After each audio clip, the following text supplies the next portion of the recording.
नमस्कार दोस्तों, आज हम झारखंड लोक सेवा आयोग प्रारंभिक परीक्षा सामान्य अध्ययन प्रश्न पत्र 2 में नागवंशी शासन व्यवस्था की बात करें। नागवंशी जो थे झारखंड के छोटा नागपुर खास क्षेत्र में शासन करते थे।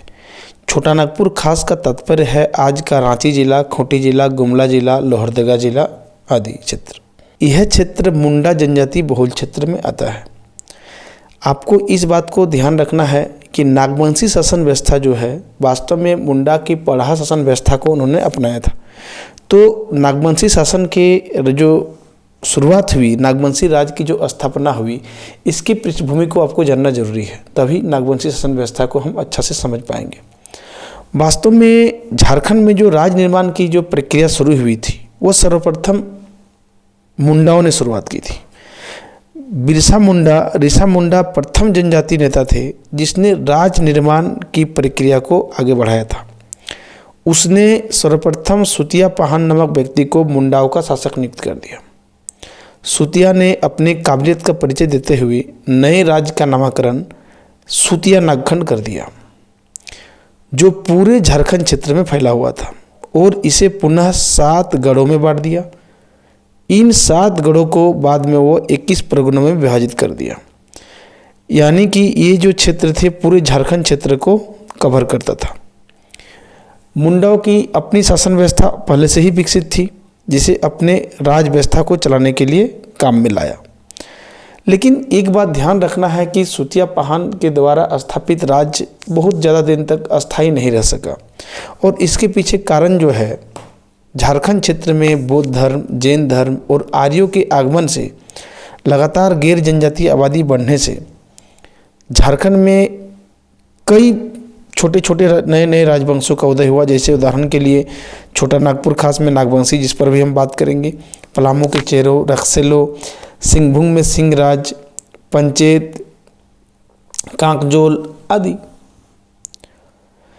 हम इसमें छोटा नागपुर खास के नागवंशी शासन की स्थापना में इसमें ध्यान रखने वाली बात है कि छोटा नागपुर खास के जो नागवंशी शासन की स्थापना हुई, उसकी स्थापना में मुंडा नेता मदरा मुंडा का सहयोग शामिल है।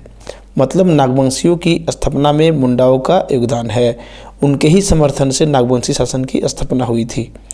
यही कारण है कि प्रथम नागवंशी शासक फनी मुकुट राय ने मुंडाओं की पहला शासन व्यवस्था को नागवंशी शासन व्यवस्था के रूप में अपना लिया, उसमें कोई परिवर्तन नहीं किया।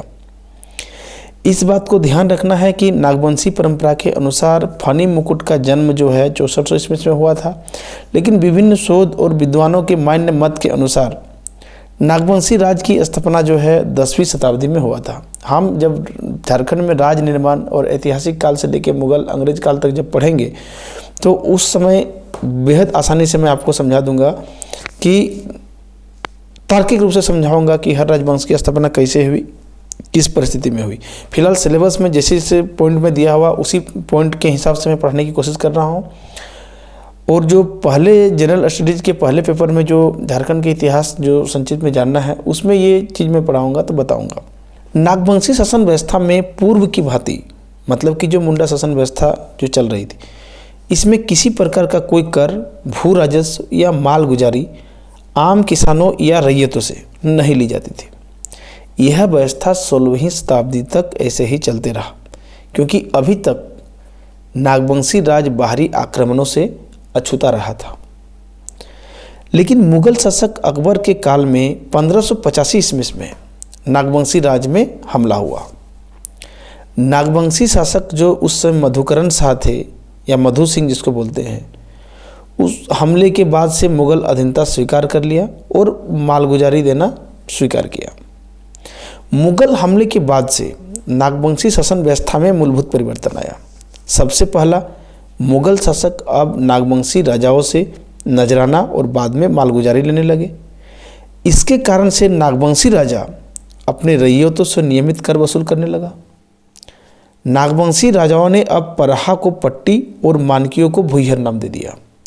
इस प्रकार मुगल पद्धति पर आधारित नागवंशी शासन व्यवस्था 1765 ईस्वी तक ऐसे ही चलते रहा। इसमें निर्णायक परिवर्तन जो है अंग्रेजों ने किया। हमें याद है कि ब्रिटिश ईस्ट इंडिया कंपनी को 1765 ईस्वी में बंगाल, बिहार और उड़ीसा की दीवानी मिली थी। बिहार के ही भाग के रूप में उस समय झारखंड था, इसीलिए कंपनी का मुख्य ध्यान नियमित कर वसूली पे था। लेकिन नियमित कर वसूली करना झारखंड में कंपनी के लिए आसान नहीं रहा। नियमित कर वसूली के लिए ही लॉर्ड कॉर्नवालिस ने 1793 में अस्थाई बंदोबस्त लागू किया। अस्थाई बंदोबस्त के कारण अब जो राजा थे, महाराजा थे, जागीरदार, इन सब की जो हैसियत थी अब जमींदार जैसे रह गई। ये केवल अब कर वसूली के माध्यम मात्र बनकर रह गए थे। इस प्रकार नए भू राजस्व कानून के आने और आधुनिक थाना और न्यायालय के आने से प्राचीन काल से चली आ रही मुंडाओं और नागवंशियों की राज व्यवस्था जो है वो समाप्त हो गई। तो कुल मिलाकर के नागवंशी शासन व्यवस्था यही थी, मतलब कि उन्होंने पहले मुंडाओं से पराहा शासन व्यवस्था को अपनाया और फिर उसमें मुगलों ने 1585 में इसमें निर्णायक परिवर्तन किया और अंतिम परिवर्तन जो हुआ अंग्रेजों के समय में 1765 के बाद से शुरू की गई, जो इनके शासन व्यवस्था को पूरी तरह से बदल के रख दिया। वीडियो के देखने के लिए धन्यवाद। अगले वीडियो में हम फिर जल्दी ही आते हैं, तब तक के लिए धन्यवाद।